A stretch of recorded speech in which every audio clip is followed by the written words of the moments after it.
tuna kila sababu ya kujitambua, tuna kila sababu ya kutambua tulipo, na tuna kila sababu ya kujua tunapoelekea.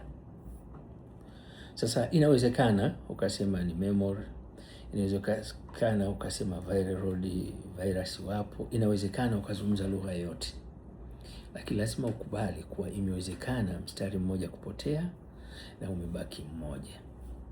Sasa kama ni antibody, tushuke katika lugha ambayo tunaweza kwenda sawa. Elimu hazitofautiani, hata nguvu ya kuona hazitofautiani.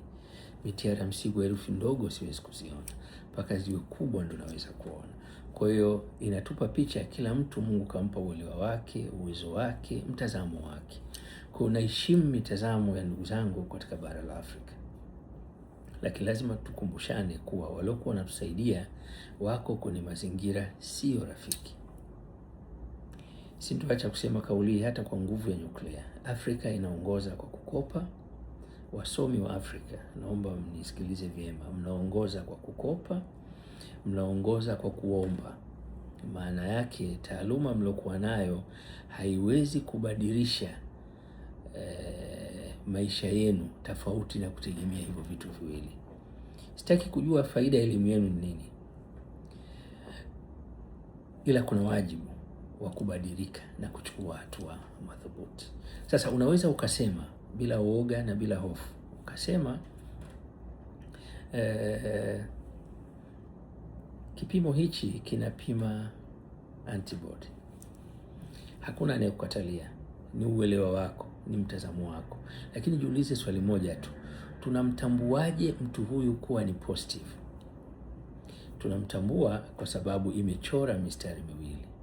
Ili tusimtambui kwa mtu huyu ni positive, ni kwa sababu umechora mstari mmoja. Niliulizwa na mwalimu wa sayansi, anaongoza taasisi kubwa ya kitafiti Tanzania.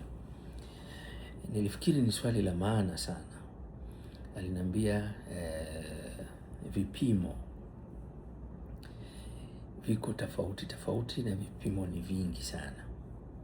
Alianza kujenga historia hiyo, na akasema tunachokiamini ni kipimo fulani kimoja. Nikamwambia hamna neno, ndio uelewa wako ulivyo, lakini unaweza ukanithibitishia kwa kina, kwa sababu vitu vyote vinakwenda kwa ishara.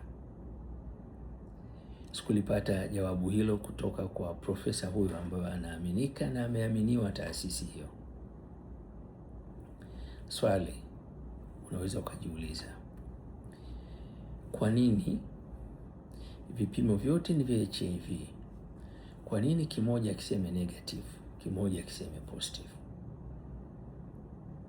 Kama kiko ndani ya muda na hichi kilosema positive kiko ndani ya muda, tatizo liko wapi? Mtu huyu tunampa 50% positive, 50% negative, au tunamwambiaje akituuliza hilo? Ni kushawishi kitu kimoja, na ndio namaliza mazungumzo yangu, na Mungu akijalia dakika chache nitakuwa live. Nimechelewa sana kwa kazi niliyokuwa nayo leo, lakini muda si mrefu nitakuwa live.